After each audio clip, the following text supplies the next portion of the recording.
Is it okay if I speak from here? Can you hear me well in the back? Yeah? Okay. I'm only allotted 15 minutes, so I actually wrote down what I'm going to say.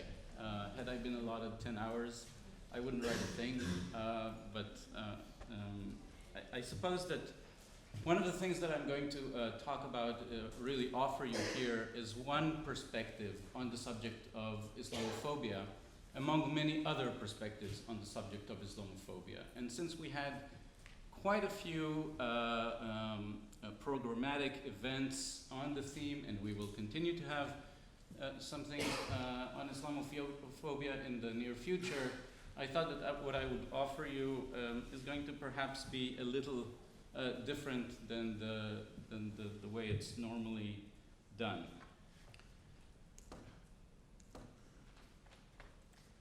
So, here are just a few statistics on Muslims and the distribution of Muslims, very broadly conceived. Most of you probably already know this, but you're welcome to look at this for a while. Now, typically, when we speak about countering Islamophobia, we emphasize the need to overcome ignorance. And here I'm going to echo what Dean Feinstein just said about the significance of education.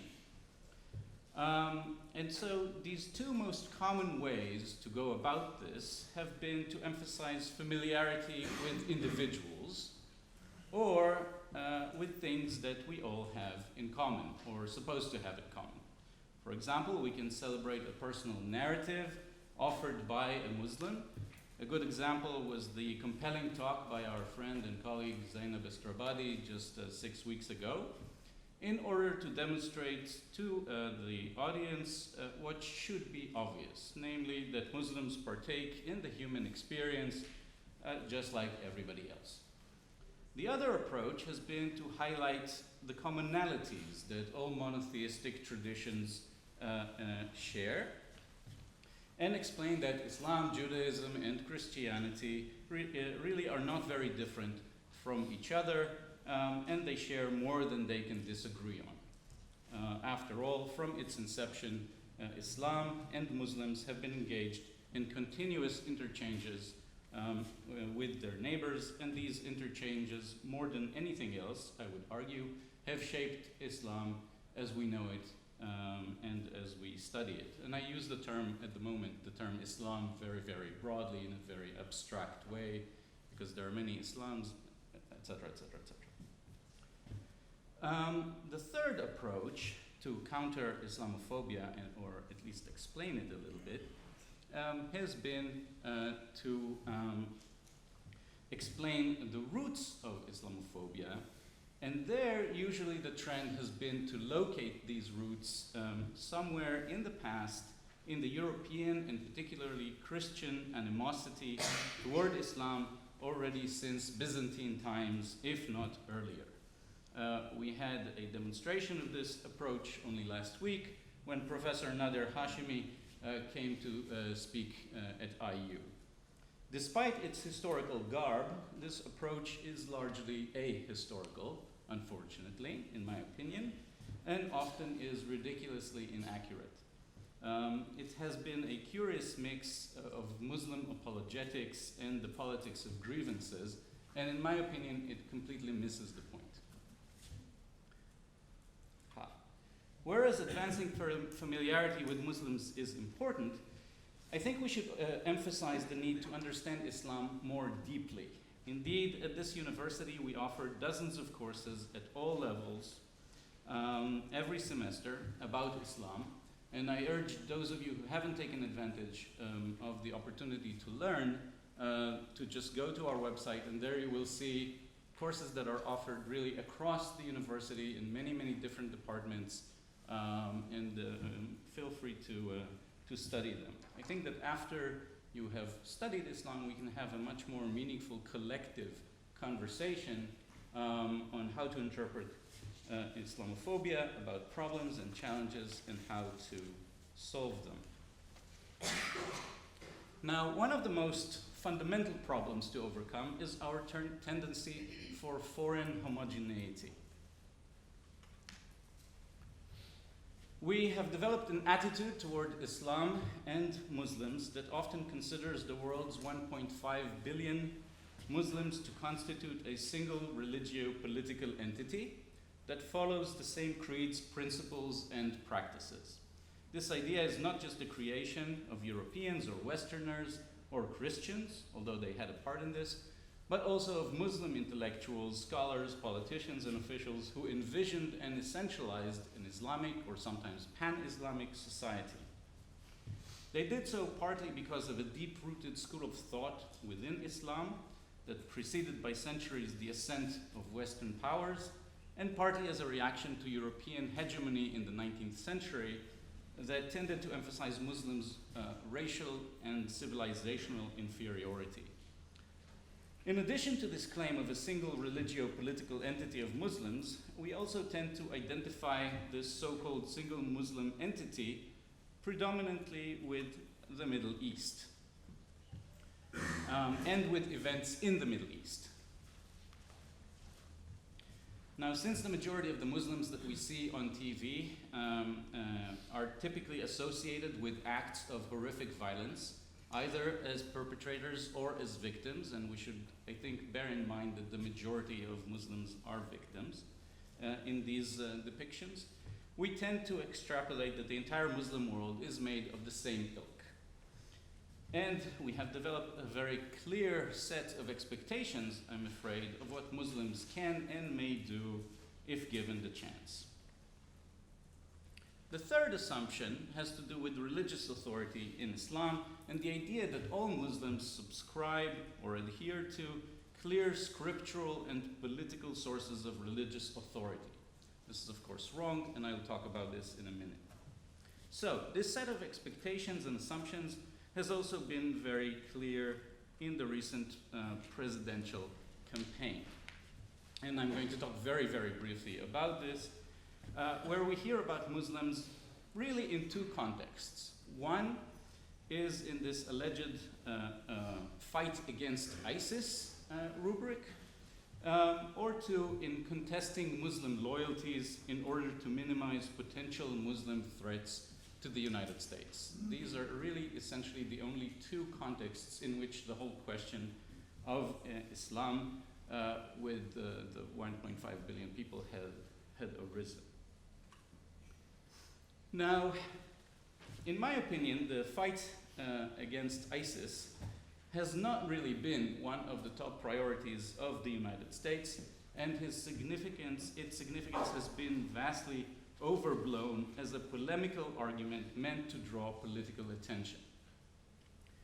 If the fight against ISIS had been a priority, many more resources would have been dedicated to it, and we would have seen a very completely different picture of ISIS in the world today. And you have some data over there. The top one is actually a document from the Ministry of Defense from late 2015, and they're available for anybody online. And so, in other words, the discussion of ISIS really has been a distraction when it comes to understanding the world of Islam. The other thing is that this incessant discussion of ISIS and Muslim contested loyalties are rhetorical devices that intentionally and unintentionally bolster Islamophobia. And we have a lot of data to support these assumptions. It is also worth mentioning that concern over potentially contested loyalties is bound up with the self-understanding of the United States as we can perceive it, and this self-understanding may be changing, but I'm not so sure it's changing very quickly, as a particular kind of a Christian nation, which is why when JFK was running for president, you could see this, and when Mitt Romney was running for president, you can see that, and we have lots and lots of other examples.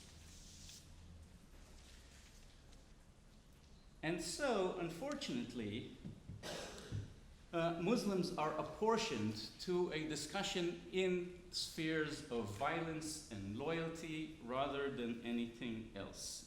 And in this context, the sources of religious authority of Muslims have been invoked, usually superficially and ignorantly. The idea is that all Muslims adhere to clear sources of religious authority, as I mentioned before. First and foremost, the Quran. And so everyone rushes to the Quran to find justifications for or refutations of desired practices and actions. Thus, the discussion, if we can call it that, has turned into an unreasonable hunt for Quranic quotations, often taken out of context in which they had been recorded, to claim that the divine has enabled or rejected such and such forms of violence and abuse. This nonsense also has become a competition to see if the Old Testament, for example, offers more violent passages than the Quran or less violent passages of the Quran, and so we're trapped in this ridiculous cycle. And here you can see a variety of, you can find literally thousands of these online. These are headlines from different media sources. Does the Quran really sanction violence against unbelievers? Does Islamic scripture justify jihad violence? Islamic violence really comes from hadith, namely the sayings attributed to Muhammad and his companions, and not the Quran. Violence is more common in the Bible, and all sorts of really utterly bizarre, stupid things like that. Now, unfortunately, some Muslims also do this. They participate in this game, and for some, this is not a game. And I can give an entirely different lecture on how an entity such as this so-called ISIS justifies some of the things that they do. But this is material for a different lecture. The example of Charlie Hebdo, of which we will hear later tonight in more depth, is a case in point. I'll just say this very, very briefly in the context of what I refer to. The aftermath of the massacre, as you may recall, saw a scramble to ascertain whether the Quran prohibited or not the drawing of human figures, and specifically of the Prophet Muhammad.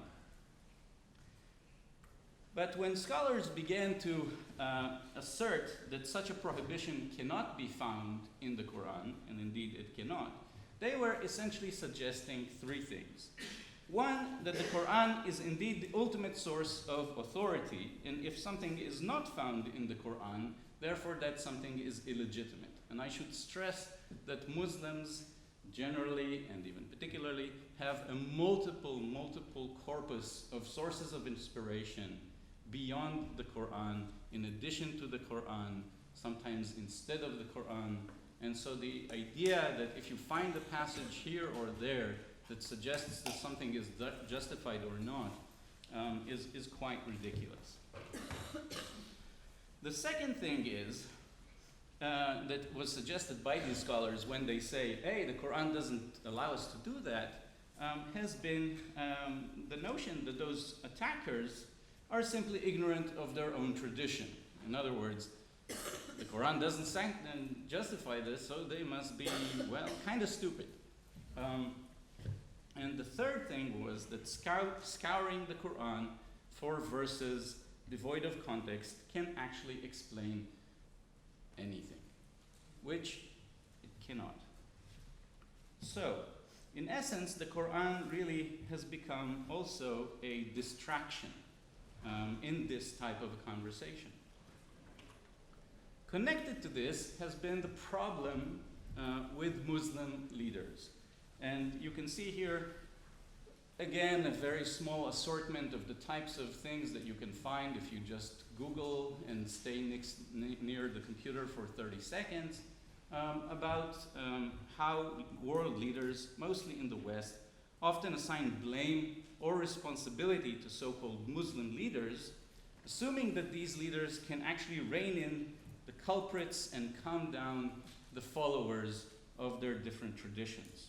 Our expectations are that if Muslim leaders command, Muslims would go immediately and follow whatever it is that they command. And if they don't do this, then something is clearly wrong. Much of this is because world leaders, generally speaking, don't really understand the contested and very diverse nature of religious authority in Islam. In fact, religious authority in Islam has always been fragmented and disputed. It's something that has caused a lot of contention in different circles, among different constituencies in the Muslim world, and it's one of the major projects that we are now advancing in the program of Islamic Studies to try to find out the reasons for and consequences of this crisis, if you will, of the scholars of Islam. So this crisis of the ulama, namely the scholars, the judges, the scholars of law, the imams, the leaders of official religious boards and organizations, has been given some attention, particularly when the state constrains the scope of their functions and controls their juridical output. The ulama calls to regulate Islam. This is what many of them have been doing in many different parts, in many Muslim communities. These calls to regulate Islam really have been, in essence, calls to reclaim their increasingly diminishing power, have passed with little effect, and their anxiety over the fragmentation of religious authority is particularly noticeable in their characterization of this trend using the term fawda, namely chaos or anarchy. One of the main issues of concern was the lack of control over who could issue legal opinions, fatwas, and what such opinions could entail. Today, almost anyone, anywhere can issue such opinions, and you can even get them online if you desire a legal opinion on, well, practically anything. So these are all sorts of reasons for what is being perceived as the challenge to the authority of the ulama and to the authority of different so-called leaders in different spheres of Islam in many different countries and across many different communities. In part, it has been the breakdown of political power in many Muslim societies, the fact that learning traditions changed and the ulama's monopoly over knowledge has been contested, the rise of mass education and new mass media, diverse streams of financial support, and many other issues. To sum up, and I put it up there just because I think it's important, so even if you can't read it, I'll read it for you, or at least a version of it. The bottom line is that many still treat Islam as a monolithic or unchanged, and if changed, it's for the worse, entity, where it is presumed that its leaders are directly responsible for the behavior of its participants or are able to pave the way to some sort of a desired reality. It is also widely assumed among scholars as well, unfortunately, that sacred texts like the Quran and Hadith are the primary religious authorities within Islam. Now, of course, they can be, but are often a part of a much larger corpus of inspirational materials and situations that most so-called ordinary Muslims would follow. Both assumptions find some motivation from those inside the Muslim societies who stand to lose if these assumptions are not embraced by all. Yet, despite the special positions that sacred texts have in the society, the positions of their guardians and transmitters is far from safe or clear.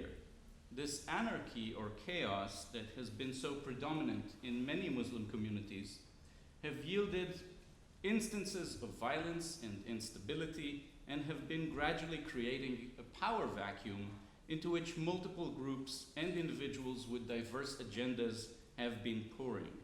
Most Muslims, of course, have very little to do with these eventualities, and that's one of the major points that I'm trying to make here. In other words, that only by studying deeply what is actually going on in different parts of the so-called Muslim world will we be able to actually analyze correctly what is going on and not fall for empty political polemics that have been so rampant here of late.